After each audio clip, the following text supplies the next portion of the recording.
Discipline is a way of expression. Say you want to express your feelings in stone. Now stone doesn't give way very easily. It's tough stuff. And so you have to learn the skill or the discipline of the sculptor in order to express yourself in stone. And so in every other way, whatever you do, you require a skill.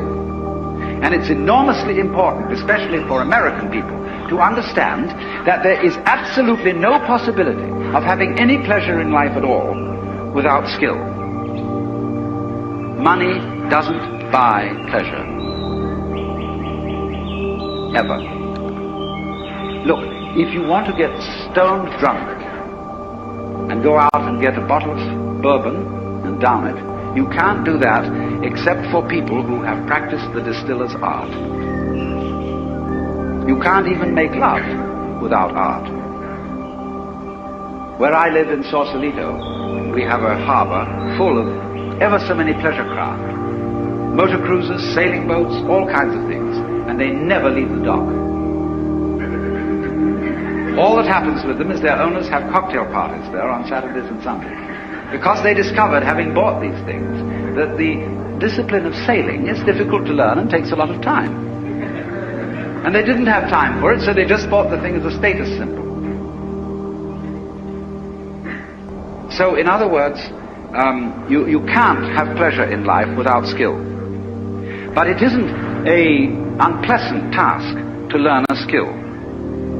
If the teacher, in the first place, gets you fascinated with it. There is immense pleasure in learning how to do anything skillfully. To make carpentry things, to cook, to write, to calculate, anything you want.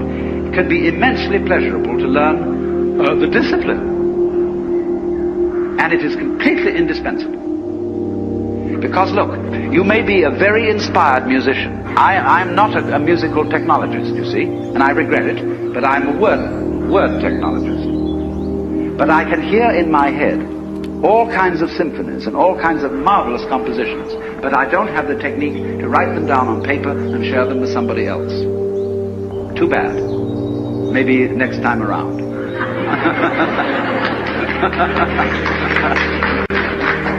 But you see, so far as words are concerned, I can express ideas because I have studied language.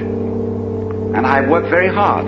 Not that I didn't like it, I intensely enjoy the work of writing a book, although it is difficult. But it's fascinating to say what can never possibly be said. So, you see what's happening. What you have to do, you have inspiration, but then you have to have technique to incarnate, to express your inspiration. That is to say, to bring heaven down to earth, and to express heaven in terms of earth.